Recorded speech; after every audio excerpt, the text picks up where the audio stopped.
ఎగతాళి చేసేదరు. ఆమేన్. హల్లెలూయా. మరలా ఒకసారి చదువు. మా పొరుగు వారికి మేము అసహ్యులమైతిమి,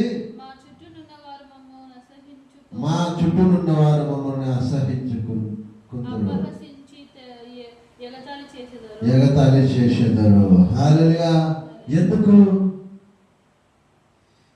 నిన్ను చుట్టూ ఉన్నవారు అపహసిస్తారు? ఎందుకు నిన్ను చుట్టూ ఉన్నవారు ఎగతాళి చేస్తారు? నీ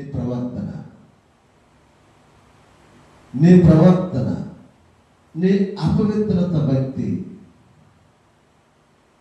నీ గుడ్డితన భక్తి, పైకి రంగు పూసినట్టు నీ నడత, నీ ప్రవర్తన అన్ని నీ నోటి మాటలు వారికి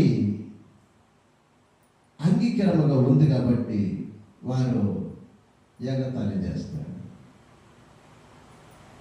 నువ్వు వారికి అంగీకారం అవుతావు కాబట్టి వారు నిన్ను అపహరిస్తారు.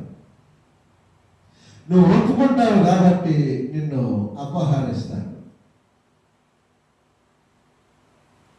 నువ్వు ఆనందిస్తావు కాబట్టి నిన్ను హేళన చేస్తారు.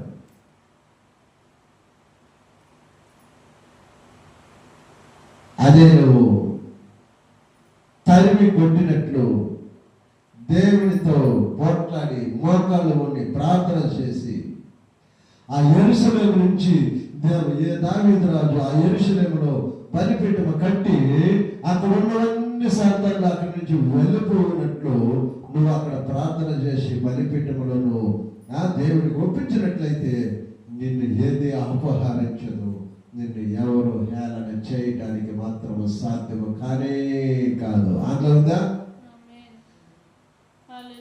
ఆమేన్. హల్లెలూయా.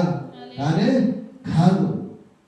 ఆ బాధ్యత, ఆ ప్రయాస, ఆ భారము నీలో కలిగి ఉన్నప్పుడు నిన్ను ఎవరు అపహరించలేరు, నిన్నెవరు హేళన చేయలేరు.